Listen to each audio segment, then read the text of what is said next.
welcome back, everybody, to a milestone, which is episode 10. Yes. Cultrtalk. 10 out here. Let's do the formalities quickly. Who's it brought to you by? Oh wait, can I do that? Yeah, Go for it. on. Okay. It's a change. This is sponsored by Cultrtalk, which is yours and Shuhan. No, it's by culture. Ding. This is sponsored by Culture, which is yours and Shuhan, digital marketing company that works with small businesses and startups to help them with their reach. This is all sponsored by Queen of House of Sheba, which is skincare, beauty, and hair care for women who have melanin-rich skin, which will be coming out in 2019. You heard it here first. Boom! Oh my God. I'm a professional. I did my research. I mean, there's no need for introduction. We have Ibz Mo. Exactly. Finally, at UCL. How does it feel to be here? It feels very surreal. This is the uni that inspired me to do really well. So it feels good. Great. Two things. Firstly, congrats to your sister on her baby, by the way. Oh, I forgot about that. Yeah, I really forgot about that. Yeah, congrats to her. She had a baby. Congrats to her. And also, thank you all for 2,000 views total. So thank you. 2K. That's a milestone for us. So thank you so much. Done. How was your journey down today? It was okay. I woke up late. Hot water wasn't working, so I had to have a bucket bath. You know, humble beginnings. But now I'm here. What was a little scare you had thinking it's at 10, but it's weird? Yeah, I thought this was going to be filmed at 10. Yeah. But it's at 11, which is perfect. I would have been That's late. good, So, yeah. I mean, I was on time anyway, and I always on an hour earlier. We were all working mad late and came. Our mornings, my mornings started bad. Me stay till 2. We had to do work, innit? Final year life. Yeah, final year life. Yeah. Well, Slightly not final year, got more yet. Oh yeah, master. I need to do a bit more homework. So, should we start this off with a bit about yourself? Who is Ibz Mo? What is Ibz Mo? Shall I give you my LinkedIn bio? Yeah. Okay, so if I remember it, I am a finalist at the University of Cambridge, reading for psychological and behavioral sciences. I'm an award-winning educational social media influencer, and I'm the founder of BTYS, Education, Social Action, a social action enterprise dedicated to bridging the gap between further education and higher education. All that means is that I get to Cambridge and I have a YouTube channel. Nice. That's very nice. That's like all that it compliment. is. Wait, what's BTYS? BTYS stands for Bring Them Your Seasoning Limited, which is literally just a social enterprise that I started in September. Wow, nice. And we basically are dedicated to helping students who come from marginalized backgrounds to realizing their full potential. The difference between what I do and what a lot of other like Target Oxbridge, Sutton Trust is that whenever we do projects like conferences or access events, we use organic intellectuals. It was Anthony Gramsci who coined that term and said that to inspire the next generation, you need individuals that come from similar backgrounds. Agreed. So if I was doing like, so the Pakistan, we did the first ever Oxbridge Pakistan Access conference, and everyone there was Pakistani, and then we tried to use students who came from lower class backgrounds because that was our audience. And I got to work with Malala. Which was absolutely amazing. That was probably the best event of my life. Yeah, and it's crazy because, dude, I remember planning it in July. And when I found out Malala could be a potential speaker, I was there. I saw her speak. I saw my logo could be sponsored the event. It was absolutely amazing. But yeah, that's what we do. So we're basically a access enterprise. That's amazing. Like, what do you think about, for example, Cambridge? I know just like 41 or so students. They gave them conditional offers from some college.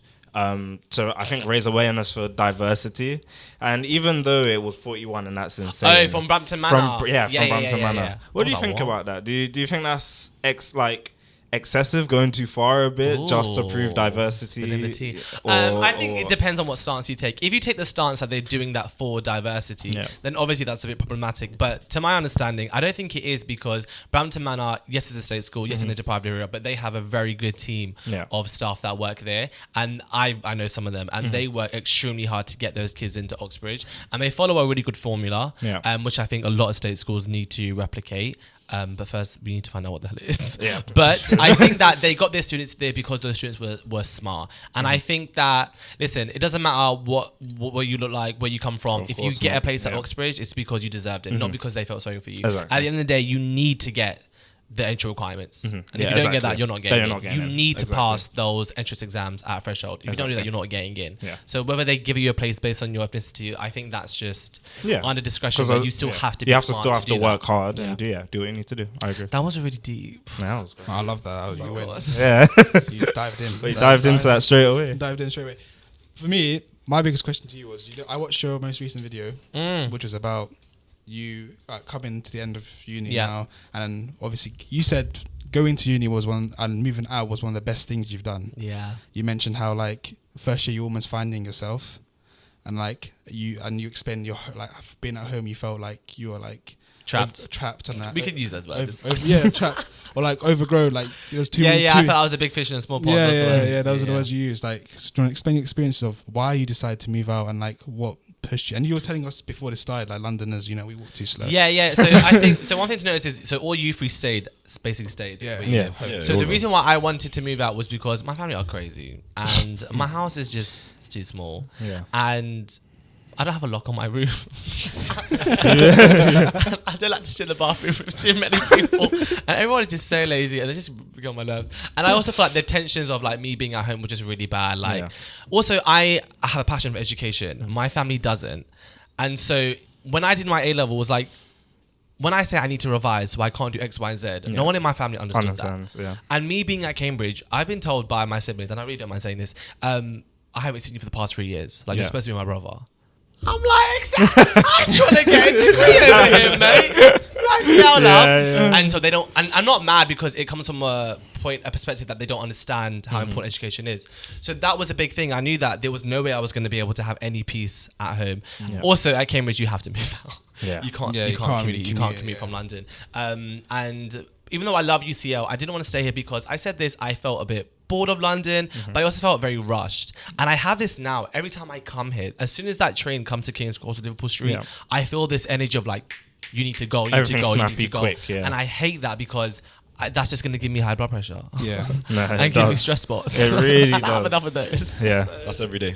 That's literally every day for us. Every day coming But your experience of living at home, what's that like? For me, I'm never home. If I want to be honest with you, I'm never home. But if I'm going to be honest with you, like for me, it was never for my culture from home. If I want to be really honest, like it was never like you don't move out, you stay at home. Yeah, like that's the Bengali and Pakistani culture. Yeah. But I was the first one to move out. You're not really. Yeah, none of my family have moved out, so I didn't move out. I was expected to stay at home, be with family. Even my dad would say to me like, I don't see you. We're not at home enough. Or like, what are you doing all day at university? They don't seem to understand that you have to study. You have to study. I'm not. I'm not just a first generation problem. I'm not just coming in and like sitting with you guys and having a laugh and then going home whenever I want. I'm actually here. But that does happen at university sometimes. Don't think you're just going to go to UCL and hate it. Like, there will be some laughs involved. So like for me, I've enjoyed it because I haven't had to pay for anything. There's always food cooked at home. There's always food cooked at home. That's about it. Like I just go home and that's it. I'm so jealous. Yeah. I had to cook for myself. My family didn't deserve me. We're living the best life. Exactly, you're living the best life. When I was doing my A-levels, I had to cook for myself. I don't think that's... I was underage. No, my dad cooks for me still. But what about you? What made you stay and not move out? So my eldest brother went to Cambridge and my middle brother Francis, he went to Middlesex. And both of them told me to move out if I can, to experience things. So from an African parent's perspective, it's always been, I don't care where you go, just get the education. Whether it was Cambridge or whatever, when my dad was around, it was like engineering. Like, I don't care where you go, just get an engineering degree. But obviously he's not in the picture, so it's just my brothers, and they were just like, aim as high as you can, do the best that you can, and go where you need to. And it's nice to have that support, like I can come home. Unfortunately, I don't see them enough because by the time I get home, they're sleeping. By the time I wake up, they're out for work. But like, just having that dynamic's really good, and being able to live at home like that, and with my grandma as well, who supports me and cooks for me as well. So like, that's really good. Yeah. What are you, Bilal? My story's kind of weird because when I was applying, I stayed in London because I wanted to do a business and technology course, and London is like the hub for business and technology. Yeah. So I said, I'm going to stay here. But then I was looking at options outside as well. But I love London too much to leave. I love that hectic lifestyle that you hate.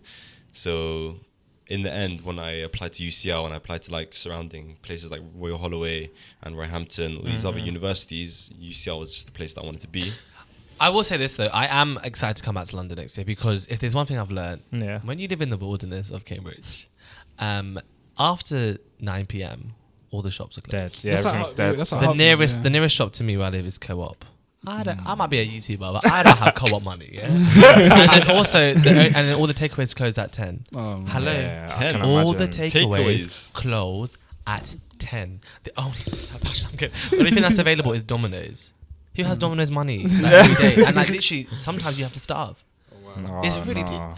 But the thing is, That's like COVID. that's the thing. You might not have takeaways, but here you do have the takeaways, and all your money goes on Yeah, food. so I just can't win in this you one can't as a win. student, You can can't you? win. But I'm excited to come back for that reason. But I will say Okay. this actually. So you guys know, well, I don't know if you guys know, but I was supposed to do a master's abroad. Yeah. Didn't get to do a master's, so I'm doing the GDL, the law. at BPP, fingers crossed.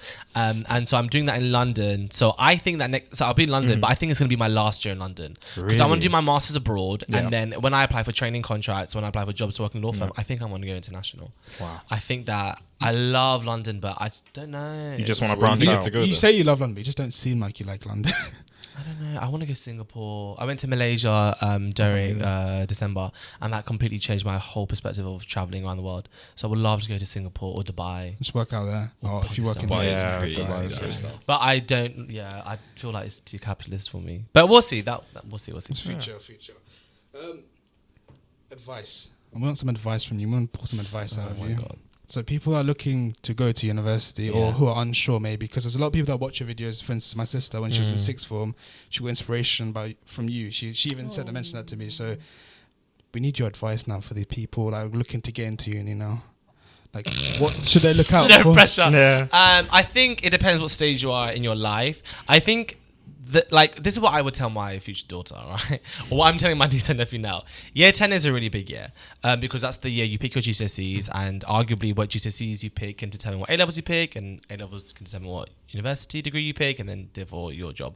I think that perspective is very general, and I don't think that's the case for every single subject. But if you're doing something like medicine, then obviously GCSEs and A levels are important. If you're not doing medicine, I would just say pick subjects that you like. So the reason why I think I did good in my A levels was because I liked sociology A level, I liked psychology A level. I was okay with English A level. I had a really good teacher, and so that's how I thrived off it. So when I went to the library, I loved it. I loved it. I loved I loved studying. I liked being the nerd. I liked getting good grades. I liked getting attention. Like, I really liked it. Now comes Cambridge. I first started off doing human, social, and political sciences, known as HSPS. Then I switched my degree my second year to PBS, which is psychological and behavioral sciences. So I basically switched from politics to psychology because I found psychology more interesting. And now my dissertation, which I'm looking at, how does educational social media influences impact applications to education? Basically, what do YouTubers do to impact universities? I love it. I love reading. I love writing. I can type forever. My dissertation is my baby because I'm doing something that I like. Exactly. And that's the thing. That's, I think, is going to be the thing that pushes you is, you know, you do subjects you like. You look for a career you like. I know it's hard because of family and because of, you know, certain perspectives and prestige. That is a personal thing and a personal bias you have to get through. My family don't know what psychology is. My dad looks down on psychology, but I know that I'm not going to be a psychologist. I don't want to be a lawyer or work in a field that I will be happy about. So I think it comes down to personal perspective, but just do things you like. You know, side note, what's your word counts on dissertation, by the way? Mine is 10,000. Oh my You're 10,000 at the Yours moment? 50,000. When's it due? Well, I was Let's at not talk 12k. about I was at 12k. How much have you done? So, how much have you done? Alright. I watch his Let's not bring stories. that up. Anything Yeah. but dissertation. I basically, this is so annoying. So I haven't got ethical approval yet. So I'm doing my own research and I've done 7,000 words, but I haven't got ethical approval to send out a questionnaire to get my data and then do my data analysis. This is a whole other story, but I think I'm going to get it this week, inshallah. That's Okay, good. That's sure. good. Hopefully. My one currently on like, I think I'm on 6K. Yeah. But I'm quite 6K. lucky because someone wrote an article about me and I mentioned my title and I've been invited for 2 conferences to present my dissertation findings. No way. So it's because I'm doing such a niche topic and I picked it very carefully. I picked a topic that I knew would help me if I took a year out, if I were to do talks at schools, which I am. So how am I going to use my dissertation? Because I didn't want it just to be a thing that I did. Yeah. I wanted it to be something I can carry on with. Yeah. So I'm doing these bloody conferences, Yeah. but do I even have The ethical day, approval? So we'll do, see. yeah. Fingers crossed. Pray for me, please. You'll get it. You know, in the Courtney episode, she mentioned how when she first got to Cambridge, Yeah, she did. she felt like there wasn't enough of her kind of people there. Yeah. Did you ever come across that? So I think this is why me and Courtney both did YouTube actually, because when you first think of Oxbridge, you think white, middle class, privileged, private school, and Yeah. but I think there is so much representation there. And comparing my first year to my third year, in my first year, because it's like a collegiate system, so you apply to a college, and you basically live, study there, eat there, whatever. Yeah. So I was just in my college the whole of first year. Then when I did YouTube, I became very popular, and people started to pull me and invite me to events. So then I became aware of, oh my God, here's all the ethnic people, here's all this, here's all that. There is so much going on in Cambridge, so much. Like this whole, it's not diverse. I don't think anyone can say that anymore. No. I think relative to the London population, it's not, and relative to state schools, but it is diverse. And I did find my people. In first year was hard. Second year, third year, absolutely love it. First year, I'm having the best time of my life. What's it like? How like societies and stuff? Everything. So there's Paxot, there's Bangladesh, there's Islamic society, there's Sikh society, Hindu society. That's all the cultural stuff. Then there's all the political stuff. There's martial society. There's other things. That's good though. But there's a lot. But the thing is, what's missing is representation. Yeah. And for me, when I found I got into Cambridge, or when I thought I'm applying to Cambridge, the first thing I did was Google it and YouTube it, and there was nothing there, or maybe there was things there that was very hard to find. That's why now me and Cambridge were working on that, and actually I can announce this. So in October we're launching, myself in partnership with Cambridge University, we're launching Cambridge Content Creators. So we're through the Cambridge Officials YouTube channel, the Instagram channel, we're setting up like a mentoring program where we're going to mentor the next sort of like online digital platform creators to document their experience. We're going to provide them with camera equipment, we're going to mentor them, we're going to give them all the ethical insights, and we're going to try and spread their voices, but through the official platform. So we're just pushing for representation and accurate represenation, because I think that's what all the because it's showing what you didn't have when you got there, and that's what people need. UCL, UCL. 3 students here that are trying to push the same. the same. And I think that's amazing. And this is what attracted me. The fact that I saw 3 ethnic people here, I was just like, great. We've got an Arab, Asian, and an African. Look at this. Come on, diversity. Combination. Where's the female representation? Courtney was here though. We've got guests coming too. We've got guests coming too. We've got it lined up. At Cambridge, when you first moved in, is it like houses? Like, so it's like you live with. So it's halls. So first year you live in hall, and this is why I wanted to have the halls experience. I really wanted to have someone living opposite me, and it just so happened the person who lived opposite me became one of my best friends.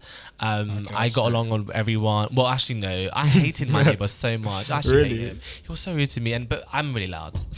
I'm from London, so I scream, I shout. So I played my music really loud, and this is Cambridge. People study, which is just don't.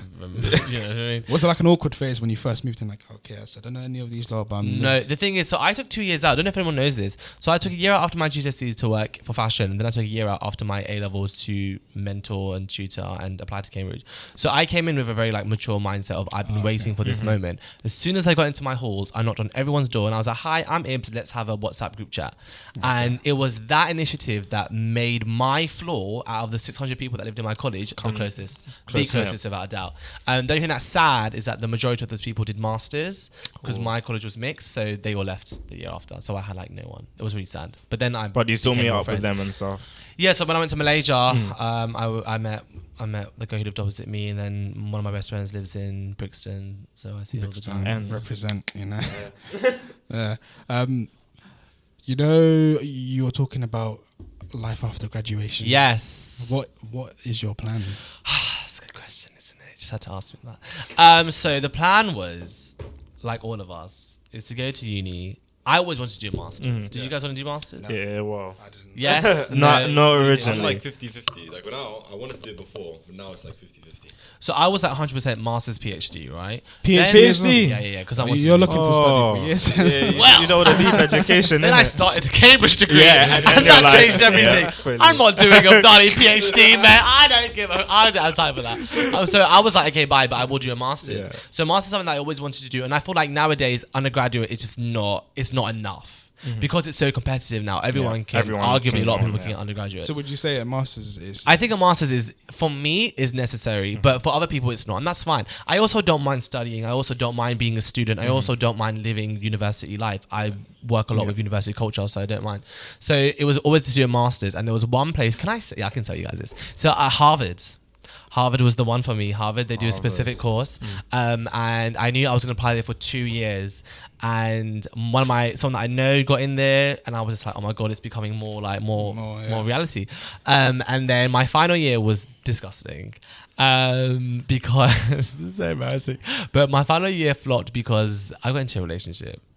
And this is what I would say to anyone who is a newbie when it comes to this stuff, is I got into a relationship at the beginning of my final year, and a lot of things in my personal life developed from that. So I was figuring things about myself that I didn't know before. Then I had to confront a lot of issues. And so when that ended, it was a 2-month relationship. And when it ended, I was just not in a good place at all. Because it was the first time, and like, my life is so crazy. And I feel like I'm so dysfunctional because of how crazy my family is. So it was just like, you know, a mess waiting to happen. So when it happened, I was very, very distraught. And it took me like 6-7 weeks to like be able to pick up a book again. At Cambridge, you need to pick up that the book. time. And then when I would tell my friends, oh, I'm so upset, blah, blah, blah, this happened, a lot of them were amazing. But a lot of my Cambridge friends were like, okay, you need to study now. Okay, you need to study. Like, you need to get straight And back I'm there into like, it. I'm heartbroken, I hate myself, I'm worthless, I'm ugly. And they're like, okay, pick up the book. And I was ready to drop out. For a year because you can intermit. So in January, I said to my tutor, I think I want to take a year out, work on my mental health because I'm not in a good state. Like, what the hell? And then I went to Malaysia. I literally ran away to Malaysia. I didn't tell anyone. I just got on a plane and left. And the reason why is because I had my Harvard entrance exam, the GRE exam, which is amalgamation of maths, verbal reasoning skills, and language. So there's 3 parts. The first part, which was like an essay, I got top 10%. Wow. Because that's what Cambridge does. It hones you. The maths. Oh my God. I'll come. The maths. I'll come clean. We'll come clean about The maths. Let's do it. This wasn't hard math. It was like, what is the area of a triangle? The maths. I wouldn't be able to do that. I was like, and the thing is, I gave myself like 10 weeks to prepare. But in my mind, I was supposed to give myself 6 months. So I let myself down, and I scored really bad in the lowest 20% for 2 parts of the exam and the top 10% for 1 exam. But then I thought, you know what? I have all this experience. I work so much with an education. Like I've done a lot for the world. I've gotten accomplishments. Considering my background, I go to Cambridge. Like they will give me a chance maybe. And then I got rejected, and I understood it, but I also was, of course, I was really sad. I cried for like 2 hours. I cried for like 2 hours. But basically, I got rejected, and that just hit me like, okay, so now what? I also applied for a bunch of jobs. So I want to become a lawyer. So you apply for like VAT schemes and training contracts. It is really competitive. It's like 5 in 4,000 applicants. But then here I am thinking, you know, again, I have a good degree. I come from a good uni. I have all this experience. Given my background, fair enough, my academics got a TT last year. But you know what I mean? Like I did first year. So I can push it. It got rejected from everything. I did have a couple of interviews, I won't lie, but then it got rejected from them afterwards. So I was like, oh my God, what the hell am I doing? And I didn't drop out of uni. I said, let me carry on, because after Malaysia, I felt so much better. Just more free. Oh my God. I didn't. Break. Dude, just to clear the mind. It was, and then I moved on, like, and then I had a little whole phase. It was great. That's good though. So that's amazing though. Like, whole phases are amazing. Everyone should, I'm joking. I just like, I got so much better. So then I was like, cool, I can do it. But I think I didn't realize, because I got to a place where everything was crumbling, it takes time for you to pick up the pieces. And do I think I gave myself enough time? We will find out when I do my exams. We will find out. But it was about picking the pieces up. And I think being rejected from everything at the time, it felt like crap. And I said this in my video, rejection is also redirection. To be fair, I actually copied that of someone. I don't know. Still, who. regardless, I'm really sorry, whoever I saw. The fact we know that now. The fact we know that now. Throughout that whole video, that's the one like. That's a lie. Yeah, people were quoting me on Twitter. It resonated. Okay, maybe our brand plagiarism. But it just resonated with me so much. I was like, but yeah, it is, and I think that Courtney came on your podcast. Yeah. And she said that a lot of her plan Bs were other people's plan A's. That's real. And that got to me because I was just like, my plan B was, okay, go have a charity. So go on tour with them, go talk at 100 different universities, different schools, do the graduate diploma into law, self-fund it because I might be in a position where I can fund myself thanks to like YouTube and stuff like that. And you know, stay in London for a year, tutor students, tutor your subscribers, really push for diversity in other forms and do YouTube properly for a year, which for other people are their goals. Exactly. And I'm here like, oh, I have to do all exactly. that. But in reality, you know, it's other people's plan A. So that gave me perspective, and it is definitely redirection. But the other thing is, though, is if you get rejected from stuff, you need to like learn why and ask for feedback. What annoyed me about Harvard is that, but I do love you, is that they don't really give feedback. American universities don't give feedback. Oxbridge do.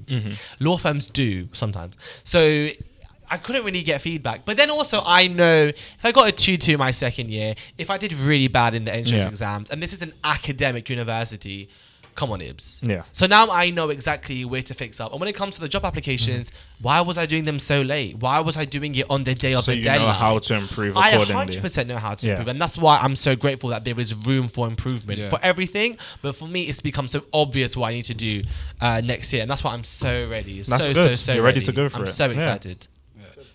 With us, we didn't have. So I didn't have a plan to do masters. I was like, I'll do my 3 years. I'll graduate, get a job, 9 to 5, boom. But then it came towards the like time to like now decide, and then I think you mentioned to me first, like, let's do a masters. Then I started asking like family members that have gone to university and other people for their advice. They said that once you leave university, getting back into it is very hard. So you might as well finish it all in one go. I think that's true, and I think that's what I said. If I get a job and I earn money, am I then gonna want to go back to student life? And that's true, but also I've also heard, I agree with that, which is why I wanted to do it all in one go. But people also say if you're that interested in a master's, you do that anyway. Yeah, exactly. Yeah. So it's hard to know because both make complete sense. You know what I mean? It makes sense to go, but then like some people like they go to work and you can do masters integrated, but at the same time, that's the work. I'm not doing that. No I way. can't even balance a degree and exactly. It's not happening. my life. It's so hard. Couldn't do it. It's so hard. There's some people who do masters online. Yeah. You can do the GDL online, but I can't bother. But you just want to do Yeah, it. I just want to go to lectures and be a nerd. Yeah, I think that's what Thing's doing. Saran's doing. No, she's gonna do it Yeah, online. she's doing not online. She's doing a GDL. GDL, the conversion. The conversion. Yeah. So she's doing classics and moving to. Shout out to her. Yeah. And then also with us, another thing was when I told my dad about doing masters. Actually, he said no. Ooh. Yeah, My dad told me, go. No, my dad like, I was like, he didn't ooh, explicitly drama. he didn't explicitly say no. He said to me, "There's no point. Go get a job now. I got to start making." But that's Asian mentality. That's what I'm saying. Dude, let me tell you something about my mum, yeah? Oh, this woman. I love her though. I worked in Marks and Spencer's on my gap year. Guess what department? What? Guess. Fashion? I don't know what. I said, you said fashion? Marks and Spencer's. Yeah, I said, what department? Oh, it's just. You said fashion. Yeah, they have a fashion department, don't they? Okay, that's so broad, but okay. What clothing department in the fashion element do you think I work? So like men's, Lingerie. women's, lingerie. Hey, man, I went in women's lingerie and I applied for food, so I don't know why they gave me women's lingerie. But dude, it was so humbling. I learned so Seriously? much. I know your push-ups, your non-wired, your wired, your, Like, your, just non-padded, said your the bra. bikinis, your middies, your Brazilians, your thongs, your full briefs. I learned so Everything, much, so much. Anyways, my point is that I worked in Master Spencer's in White City. Shout out to White City. And That's the ends. well, how much did I get paid? I think it was like £8.50, but it's gone up now. But anyway, so I worked there and I was a real nerd. I was employee of the month. Basically, wherever I go, I just Employed above. really You thrive push. in the beginning, and then I'm like, Down, yeah. so I just became that really annoying customer service person, and then I got promoted to supervisor. Okay. Wow. They call it section co there, and I told my mom, and I was like, I can get manager within a year. And then I was like, sometimes I'm wondering, because at Cambridge you can't have a job, and the Cambridge store in Marks and Spencer's actually wanted me to transfer there, and then Cambridge said you can't have a job. You can't have a job. Well, they tell you. that. Yeah, which is good. Okay. Because you need to study full time. Oh yeah. So I But get they why. full up tell you. But they- Yeah, it's against the contract. Wow. No Yeah, way. Yeah. But That's I interesting. agree with that. To an extent, I agree with that. But so I was like to my mom, if I go to Cambridge, I won't have any money. If I stay, I'll be able to be a manager. She's like, do it. She's like, stay, become a manager. I said, sis, you want me to give up my Cambridge degree to M&S. to be the manager of the lingerie department at Marks and Spencer's? I'm sorry, love, but new beginnings. Probably because you like the discount, you know. Yeah, but yeah, I was just like, no. There's no But way. I think that's common that some Asian parents don't know the value of education. It's something that we were talking about before. It's So bigger I and greater think things once you finish like university and you get your degree. So your dad said to go. Yeah, my dad What's said to go. Arab culture like then? Do you feel like they're very different? Depends where you got, like where you're from. In Lebanon, like if you're from there, then it's very go to university and then get a job. That's it. It's like just get your undergraduate and go. Okay. For me, one of my sisters did a master's, Wow. and then congrats to so her. when I brought it up, they were all like, "Yeah, do it." Because Where are you gonna do it? Where are you gonna do it? Here. At UCL. What are you gonna do? It's like the same Exclusive. business Same technology. course, integrated master. So have you already applied? Yeah, We've we already accepted. got in. We all got Accepted. accepted to Oh, it. Yeah, we all got Oh my accepted. god! We're like We kept that. Was that supposed to be like a reveal? No. well done! Oh my you, god! Thank You you. got to go to your masters. But do you know what happened yesterday? We found we found out some like bad news. Yeah. What fun So thing. we like Nah. so we just sat there for 2 hours like You're scaring me. What contemplating. happened? Basically, we had a meeting with one of our Oh, the no. course heads, and he kind of took a dump on the masters and stuff. So basically, yeah. So I had a yeah. Rough bit of a- first year. Yeah, rough end of the year where I Yeah. was like, look, we're all on 2-1s at the moment. We could graduate, and we have this business idea, Minds Matter, which aims to link psychological services of universities with students. Come on, plug. Shout it, plug. And we wanted to develop that idea. So we were looking to do a master's on our course so that we could do that and do the enterprise project. So I was thinking to myself, maybe we should do a separate master's in entrepreneurship so we can get the degree this year, which is motivation to then apply to the master's program and continue instead of doing it all in 4 years. So I went to speak to this guy yesterday. I had the meeting. I was like, so what do you think? Like, should we do the master's in IMB or the master's in entrepreneurship? He's like, why don't you leave? Straight up. I said, what? He said, why do you want to get out of here? I said, excuse me? Yeah. He literally sat for 3 minutes, looked at me, and he started thinking, started giggling. He's like, why don't you want to leave? Why did he say that? Did he give you a reason? He gave me a reason. He was like, if you're going to set up a business, why do you want to waste 20k on a master's program, which you could just graduate now, get your degree, and they could invest that into your business? This is really good. This is honestly it was harsh, but it was straight facts. Yeah, At yeah. least he's speaking straight Let's ask facts. you a question. Yeah, go How on. are you funding your masters? That's the thing. That's another thing. Like, You get a 10k loan from the government. yeah. So with how much is it? 20k. So with the 14. integrated one, Yeah, it's how much the integrated? Integrated, it's the same as It's the same, bachelor's yeah. because it's still an undergrad technically. So okay, but will student finance give you that? Student Yeah. finance will give us that, but if it's the masters in entrepreneurship, which is separate, then that's 14,000. Yeah. I feel like the answer is so obvious. So then I told them yesterday. Wait, what? We're gonna get our masters. What? Yeah. We're gonna start a business called Mind Matters. Wait, what would you do? What would you do? Okay, so Go on. I would personally, dude. Funding is so hard, and there's Yeah. lots of opportunities, but it is really hard, and it's also really stressful to organize as well. If the student finance is able to give you that money, I would do it straight up, because that doesn't mean that you can't, if you don't know what you're doing next year Yeah. and you really want to figure out a business plan, find out how much the workload is for that master's. If it's less than your undergrad, is it or is it more? It's gonna be because more. at Cambridge it's less. Definitely more. More, 100% more. Definitely. And not just that. You can do both. I would do both. I would do the masters and the integrated masters. Not just that. You know what I deeped yesterday? Yeah. Oh my god, what drama? You know how you were saying you're not good at maths? I'm not good at maths. I'm dead at maths. I'm not All good the at maths maths, modules within the degree, I flopped. Next year we have a finance. We have a finance module. Same. I not flopped. But I mean, I don't you failed. think that we need to learn it though? Yeah. I'm Yeah, but- willing. I'm redoing my Yeah. exams, like the GRE exam. I'm gonna learn But maths. There's no time for us to do that on our masters. Like, we So just summer have to go into holidays. it. Yeah, maybe. Yeah, we Go in need, Lebanon. we need to do. We need Okay, so you bring up. I'm They had booked maths in already. Lebanon. Lebanon. Lebanon is not Lebanon. plural. It's Lebanon. singular. So afterwards, I called him and we had a conversation, and I told him we've been set on masters for a while now, so I haven't applied for no graduate scheme jobs or Yeah, anything like that's that. true. So if I'm going, you're coming. Yeah, in. yeah. So I was like to him, at the end of the day, maybe the course won't 100% help towards our masters. I mean, towards our Yeah, business, yeah. But it still gives me another year to sort myself out. Yeah. Another year to better myself and learn more things. Another year with university links. Because imagine you wake up for next year, next morning, you don't have university to go to. I just feel like if you want to be an entrepreneur, from everything that I've learned from like doing YouTube and stuff like that, I just feel like sometimes it's okay to accept that your degree will not help you academically with your job. Psychology was a great degree to learn. The neuroscience papers were great to learn, but it is not going to help me in any shape.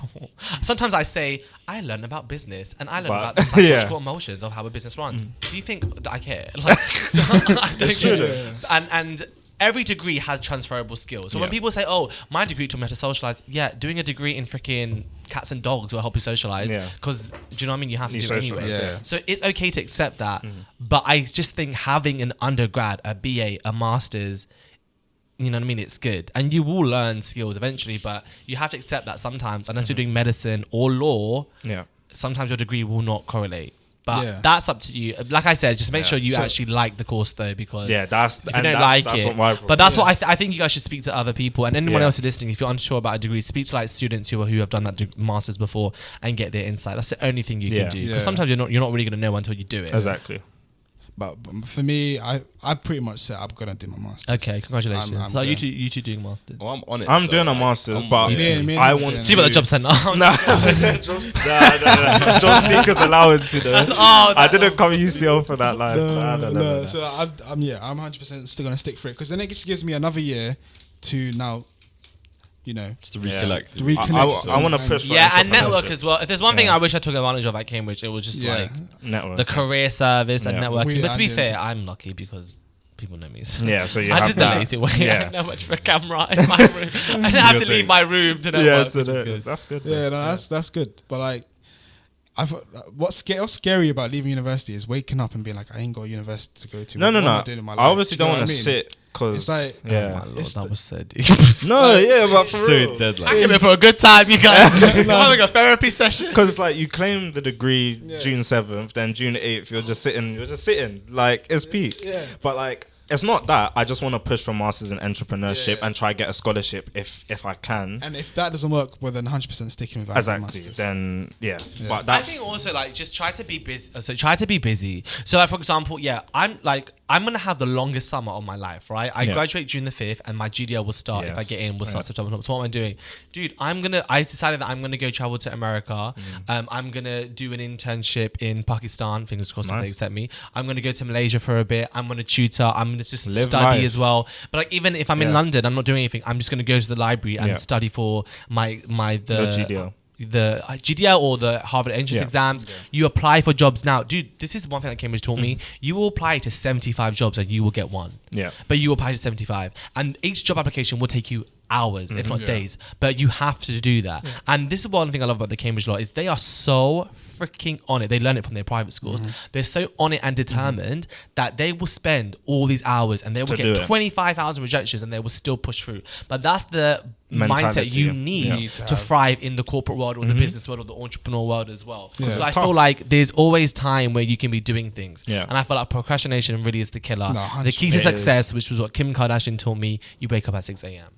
I don't do that yet. I don't do that. I definitely but can't. One day I will. When I sleep before 10 p.m, I'll do that. Yeah, trust me. Once I start sleeping, do you know what my routine used to be? What's that? It's my whole household. I used to be in bed by 9:30, 10. And Mashallah. be in bed by 9. No, in this during 6 form as well, and be up. Well done, and be man. up by 6 every day. Oh. But that was natural. But then university here, I don't sleep till like 4 or 5 in the morning. But that's because uni culture is so different. It's so different. And I had the expectation of I was going to have a night routine. I was going to be able to go to bed every time. I was going to do my skincare routines. There's no such thing as a routine in uni because your deadlines are so all over the place. And you have this work. You'll have 4 essays in 1 week and then 1 essay in another week. There's no time to schedule it. That's why I'm hoping if there are any graduates watching, please comment down below. But like, I feel like it does get better. I feel like we just need to graduate. And even masters are more structured than undergrads. That's one thing at Cambridge anyway. They're way more structured. Way more structured. Don't know how it is. So I feel like there is hope. The same thing, have same shambles. And we don't go to like work 9 to 5. We study whatever time is convenient for us to study whenever we have free time. So I feel like once we graduate, there'll be so much. I just feel like university is a killer. It is. But we'll get by. But and we'll then get by. then we'll be fine. The thing is, at the end of the day, we're definitely gonna miss it. 100%. Of course, And I know I'm still this. going to be in contact with my uni because I just know Yeah, because uni's my life. Once And you have a platform. Once I'm out of it, I'm out of it. So I'm 100% bye. going to miss it. Again, that's it for culture talks. Yeah, I guess they're not coming back to done. UCL. Wrapped up. Wrapped up. No, but like, I feel like just doing that masters is I can think about. And I told him as well, like, even if we can't get the help we want from our masters for the business, we invest ourselves. Like, we do it ourselves. You know what I mean? We find the right mentors, find the right people. Yeah. And I think with entrepreneurship as well, it's just hit or miss. Like, I don't think you can learn how to be one. Yeah. I think you could be mentored and give advice. And I think Courtney is a good example of that. She didn't do a degree in entrepreneurship, yet she is one. Yeah. So I feel like I didn't do a degree in YouTube, but I feel like I'm a decent YouTuber. So I feel like, but you don't need to start one. Yeah. Some things that you don't learn through academics. Some things there is no literature to learn. You just have to do it. The practicality of it all. So no, just do what makes you happy. So your advice to me would be just to go for it. Do what you think you will like. That's too much pressure on me. To do what you think you'll like. But if you don't know now, it's fine. But if you want to do a master's because you feel like there's funding there and you want another year to figure out what you want, then just do a master's. Yeah, that's what I'm going to do. But it's up to you. It's up to you. Yeah. But like, Why Josh always just look at me? God, Why this got deep, man. Like, You know my face is actually, I'm actually getting heated. Yeah. Yeah, this is Actually, a therapy session. No, it's going so well. No, but because this is the thing. So I was like, yesterday when I was waiting for him to message me back, I was just thinking, what am I going to do? Because honestly, on my head is, we haven't been applying for nothing. Yeah. Yes. I haven't been because in my head I'm like, I'm just doing my masters. I don't need to. So then do that. Yeah. Follow that through. Yeah. Just do Just that. stick And then with that. next year, go in guns blazing and just that's be what prepared. that's the motivation I have Be right now. prepared, Like, yeah. just to be prepared, going and then invest myself. But be ready to network. Be ready to network. Yeah, be ready exactly. to wear shirts every day. So when you go to this network event, be ready to have That's business what- card for That's- culture did talk. you know this is what I literally said to you? Remember I told you? Yeah. I said I'm ready to start going to events now, entrepreneurship events, because I never did this for the 3 years. Yeah, a lot So of that's people what- don't. A lot of people don't. Yeah. But you're lucky enough that your course has an integrated masters. Yeah. You're lucky Yeah. got enough that student finance are willing to give you the loan. Like, not everybody has that. Yeah, exactly. So I would just say, if your heart is set on it, do it. You take some time. I don't know what you want to do, mate. I don't know you, boss. Was it huffing and puffing? I'll like the figure wolf? that I out. don't know, mate. Oh no. I'll figure That sounds that like a you problem. That is a me It's not problem. our That's not I a you will replace problem. you for culture talk. Perfect. Permanent member. It's just that hominins. In it, just over there. Oh no. Eating chicken. Eating chicken from KFC. Meal Not even deals. fucking Tennessee. Just be Oh, Tennessee is lovely, man. No, it's not. Tennessee is good. I don't want to hear it. Tennessee is lovely. You know what Tennessee says? No. Tennessee, It's a chicken shop. Tennessee land in Mornington Crescent is amazing. The only chicken shop you have in Cambridge you is even have Pepe's. Pepe's. Pepe's. Is it good? Yeah. It's It's really Isn't good, Pepe's like? It's expensive though. Yeah, isn't Yeah. yeah. It's not Yeah. a boss man shop. It's a No, technically it is, but yeah. boss big man man. owned by corporate. Big man, boss You man. know, corporate. Yeah, big man, boss man. Big You man. know the best chicken shops are in East London. Damn. I have to Yeah, say. yeah. I'm from Hackney, East London. Yeah, Some I of have them to are good. say. West. Like, West is the best. For everything. Okay, we're not going to promote postcode wars. yeah, exactly. You know? It's like jumping over tables. Yeah. No. I think we've been in education a lot right now. Let's move away from that. Let's move to your creative side. YouTube. Okay. YouTube. Okay. I'd have to. You're. I'm gonna say you're the most famous person we've had on this podcast. How do you define famous though? I'd say the reach you have to Okay, people, so subscribers. reach you have to people, and the how do you say the voice you have and the influence you have over people, inspiration. the inspiration you have. I think you have Oh. quite because if you're telling me My best friend. if you're telling me I'm in my house and I'm mentioning your name, my sister goes, "What do you mean?" Excuse me. Yeah, it's Like, that's weird. yeah. So how YouTube like? So I started it because I wanted one person to apply to Oxbridge. That's all I wanted in my life was one person. Because I don't think people realize this. My GCSEs are probably worse than all of yours. I got 2 Bs, 3 Cs, and 2 Ds. No, don't worry about it. That's similar. But then because of my contextual information, because I had a really shit time, I had a really bad time at school and at my family life was an awful time. So it was like fine. Yeah. He got these bad GCSEs, but for right was reasons, okay, and then yeah. A levels top 1%. So then, and then I went to a really horrible sixth B6, form. But shout I out love you, B6. B6, so much. I love you so much. But I went to a really horrible sixth form, and then applied to Cambridge. Okay, let's stop cussing. God. So then when I got in, and I knew how hard it was. Yeah. And after I got my A levels, I was the highest person. I was the person who got the highest grades for a long time. Yeah. So I knew that there were kids at B6 who didn't know Wagwan. Yeah. They didn't know the cognitive capacity to have. They didn't know the shot. They didn't know the revision resources. They didn't know how to be professional. Yeah. And I was like, let me take a year out, work in master expenses, apply to Cambridge, and also tutor at my sixth form. So I volunteered at my sixth form. I had 100 students voluntarily, and I did so many hours there. Then I applied to Cambridge, got in, and then I told my sixth form to pay me. Then I got paid, and then I was mentoring students for a long time that whole year. Best experience of my life. My people, the people in my heart were my A2 sociology students. I had about 20, all got higher grades. Some of them got A's and A stars. Some of them jumped from D to A's. And it's because I had a certain teaching technique. I had a certain style about me, the way I approached issues. And I just utilized that on YouTube.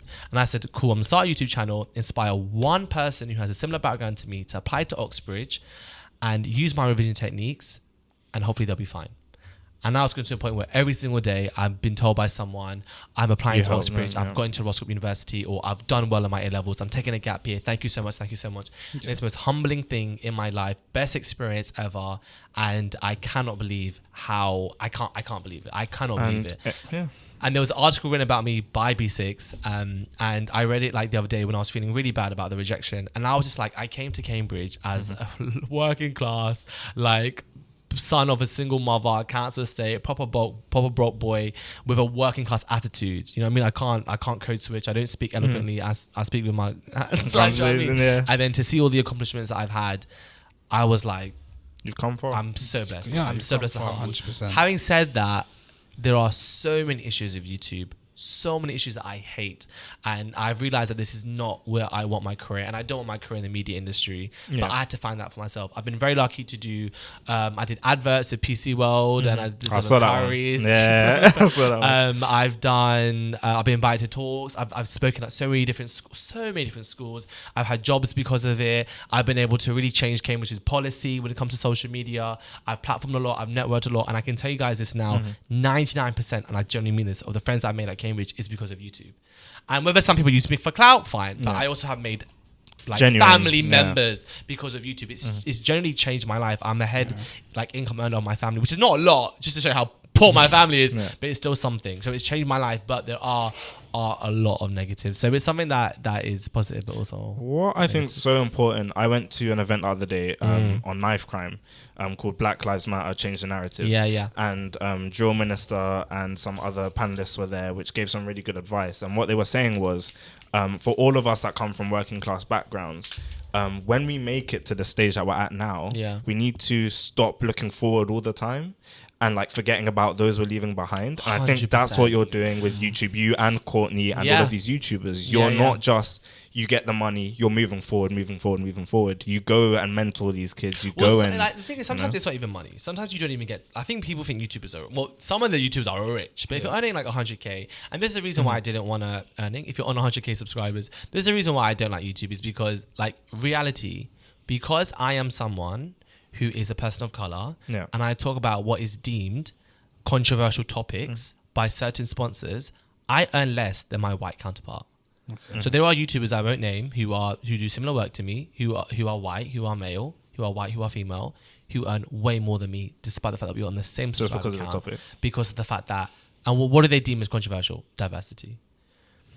So there was one point where a network approached me and they were like, we'll work with sponsorships, we'll increase this for you, we'll increase that for you, but we want you to be a bit more PG. Yeah, no. No, You shouldn't because I filter come from a your background reality. where being PG is the norm. Yeah. Me saying the word bitch, I don't think that's controversial at all. No. Me saying I feel like slang, I don't deem as controversial It's not. because it's the norm for certain cultures. And this is the reality of YouTube. It's very white. Yeah. And I've been to Cambridge. Yeah. I've experienced that, and I've seen it grow, and I've seen it change. Do I think the media industry will change? Yes. Am I the person who's going to push that path for it to change? I don't think so. I think my path is in education. And I think that's why I came to the point where once I get a full-time job, YouTube is ending 100%. But that's the thing. I'm not here to get 1 million subscribers. I'm not here to get more clout and more popularity, whatever that is, or be more famous. I'm here to inspire one person to apply to Cambridge, and I've done that. That's so amazing. now what? Yeah, that's I'm amazing. very grateful, but honestly, the support I've gotten is absolutely crazy. Yeah. From my friends, from my university, I cannot thank them enough. Also the subscribers. I didn't realize I have one of the biggest ethnic minority followings.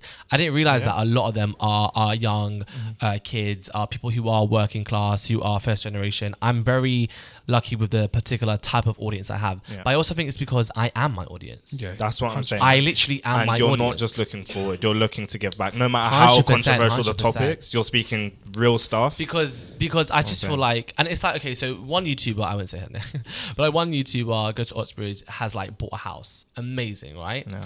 I've always, and like my friend was like to me, why don't you do that? Because there was a time where I had a bit of money and I was like, do I invest? What do I do? And I chose to invest in building a school in Pakistan. Yeah. Because I generally feel like I'm very privileged to be in the UK. I will one day, if I work my ass off, which I know I am, I will get a house. Yeah.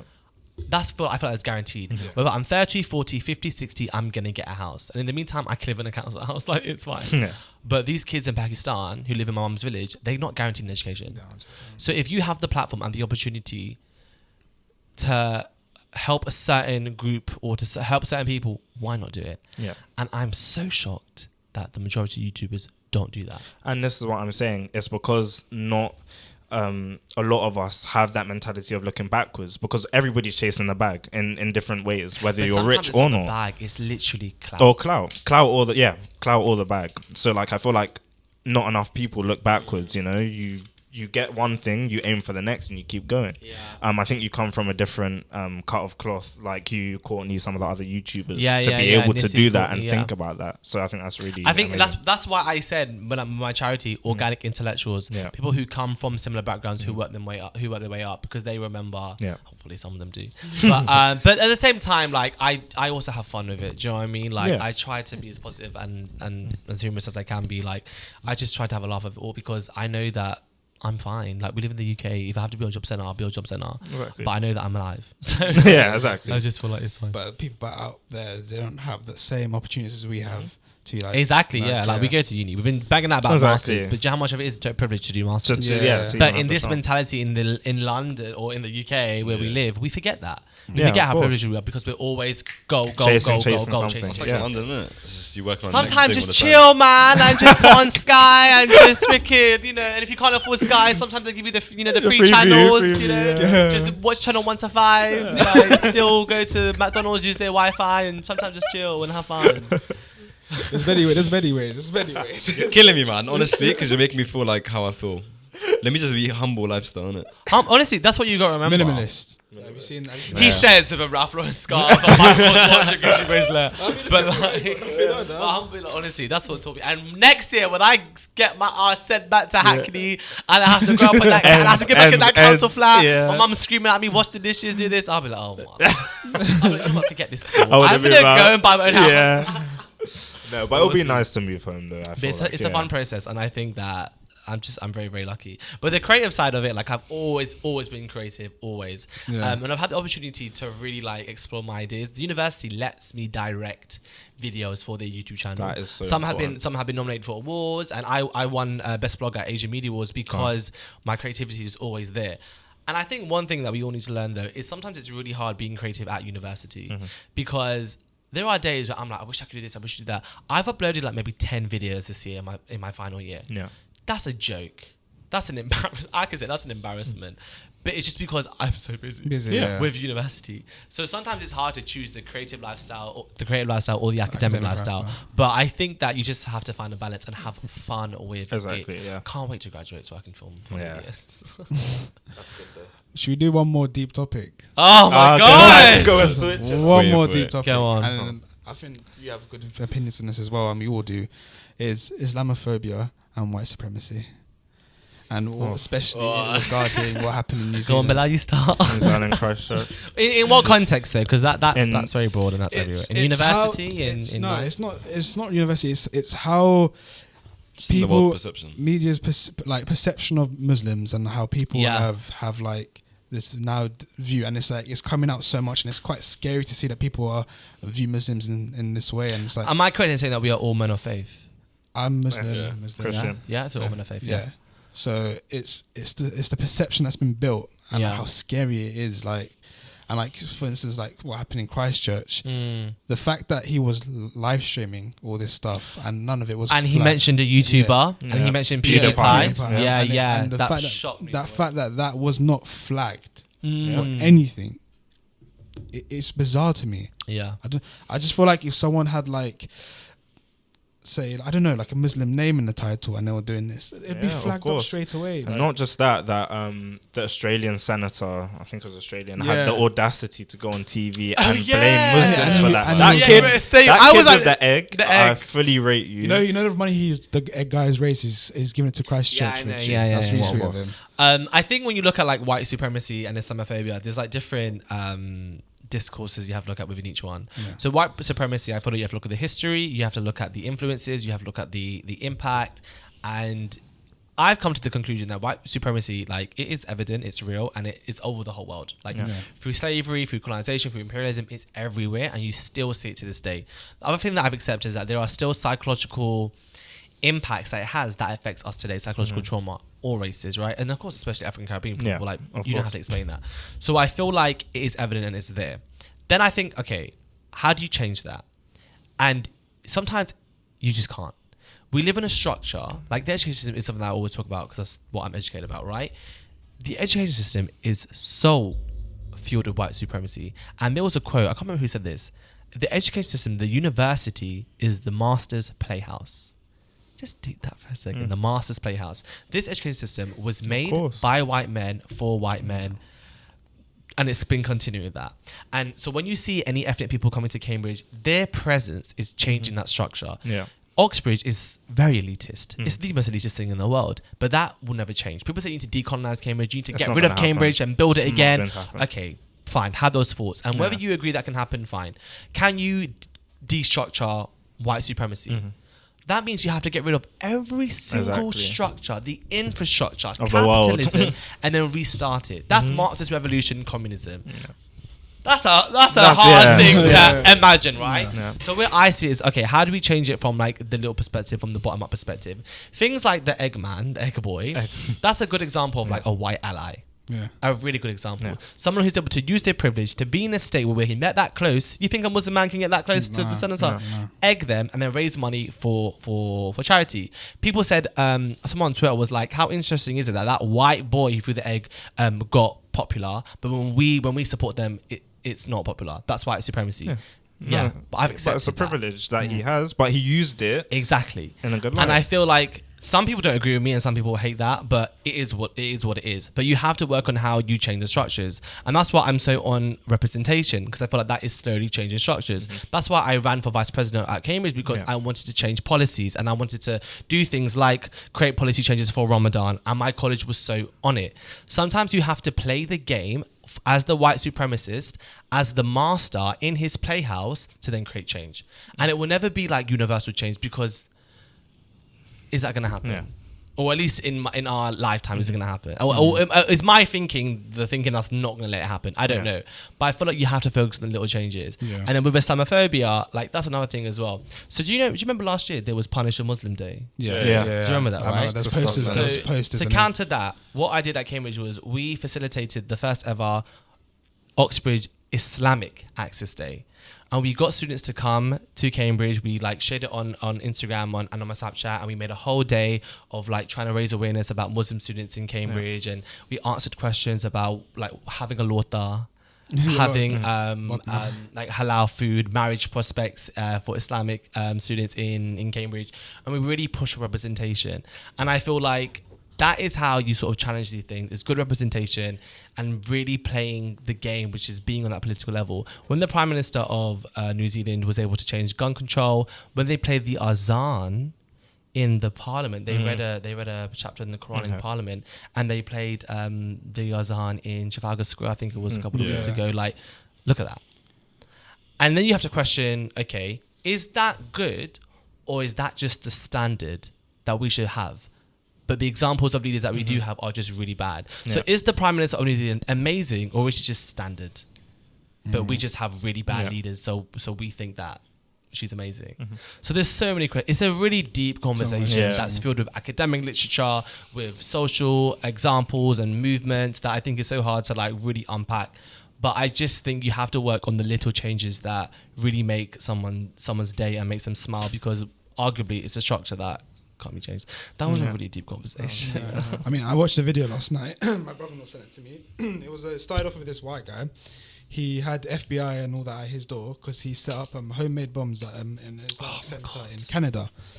But then obviously he set up, but he didn't detonate it. And then one day his daughter came up to him and said, at school, I have a friend and her mum had all these scarves on and stuff, and apparently he was saying all these like racist terms and stuff to her. And then he looked at his daughter's face, and daughter looked back at him, and daughter, I think it was 7 or something, and said back to him, literally, why are you saying these things? That's hurtful, Dad. And then apparently he saw that and he heard that, and he looked at himself and said, like, what am I doing? And he owns a shop, and apparently one day like 2 women with burqas came in. He wanted to go and break their necks. That's the hate he had towards them. Jesus. So then one day he walks into a mosque in Canada, and a man greets him in the room where you put your shoes off and stuff, and he goes, "How can I help you?" He said, "I want to learn about you guys. I want to learn about the Muslims." So he said, "Okay, come with me." He gave him a book and said, "Whatever you find in there, you come to me and we'll read it." And he said, and then apparently the white guy went for the book and said, "I caught you out. What's this?" But they would explain it to him and he'd understand it. He converted to Islam. Let me say something about Islam, right?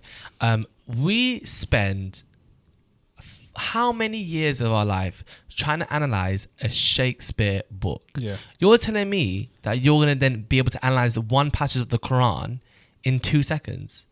Like, do you know what I mean? This is what they do. They just take one sentence. Exactly. Yeah. And I think like my relationship with Islam is very up and down. I wasn't really Islamic until I came to Cambridge, and I was really welcomed by the Islamic society there, and I started to learn more things. But you just need to look at things with an analytical and critical perspective, and be open to learning new ways. And also, like, it's okay if you're wrong. That's one thing that my uni taught me. It's okay to be wrong. It might hurt your ego a bit. You get the hell over that.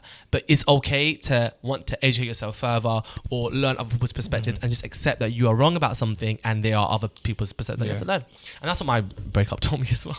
Is sometimes your opinion isn't the only one. Yeah, because after that, he converted to Islam. He's a Muslim now, and he became the chairman of that Islamic. See, there you go. The problem is people just live in communities in which they're all closed-minded, and it's easier to follow the thoughts of other people rather than change yours. Because you're not fitting in. The media. Yeah, exactly, and that's the problem. He was a Marine. He was a Marine. He said he was indoctrinated. He was like the hate was built into him. A lot of these people are fighting for causes they don't even know the purpose. The thing is, I feel like you can apply it to so many other things, and I feel like you can also, this might be controversial, but you can also apply it to sexism, homophobia. You can apply it to like microaggression or racism, because like we're 4 men. Yeah. Do we know anything about like what women go through in this world? Do we know like how some aspects of their life they have it a lot more harder than us? We don't know, and we have to be open to have conversations and dialogue. Everyone says this, have dialogue, but that's literally true. You need to at least be able to understand and at least try to empathize. We can never understand, we can't empathize fully. I will never know what it's like to be a black man. I wouldn't know, and even if you tell me everything, I still won't know.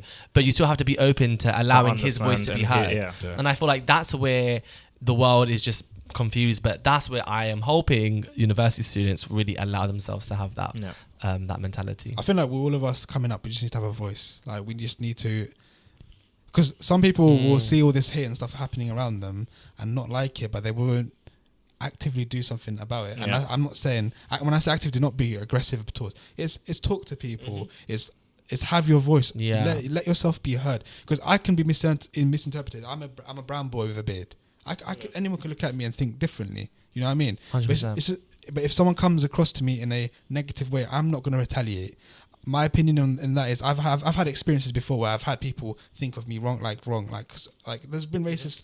But I always take it in the sense of, I'm going to talk to this person now. I want to understand why they have that hatred towards me. What have I done to them? What have I done to them? For them? Do you know what I mean? Sometimes people just talk out of ignorance and not racism. So you have to be willing to accept that. It's willing to accept it, because you have to accept it. There's nothing you can. And then it's talking to them now. It's bringing them down all both you come in the same level and just having an open I get why it's annoying though, because even in Cambridge you have micro acts of regression.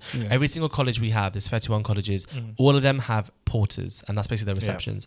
And there are certain colleges that will always ask us ethnic minorities for ID and not white students.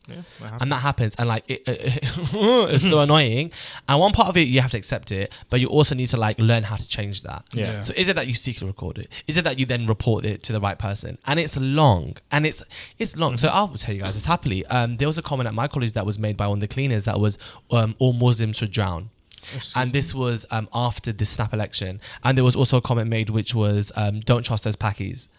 And my blood was boiling. And it's a process to deal with this thing, because you have to then get it recorded, or you have to get it you have to get evidence that happened, which was the report of another student, approach the correct staff members, and it's a continuing journey. And here's the issue that I found in Cambridge. People will go for an incident and they will experience it and they will be upset, and then they will never follow it through. I get why, because it's long, it's tiring, and I think the Cambridge University system therefore needs to allow a way for it to be a lot more easy, but it happens, because that's why it's the struggle of being a person of color. These struggles are real, and I feel like white people really need to be able to understand and listen to that. But personally, I know not every white person like that, but all I will say is my white friends are, they're good. I'm very picky with my friends though, but they are very. I keep my circle small. Literally small. Why are you looking at me like that? Because you're white passing, not joking. That's the white man.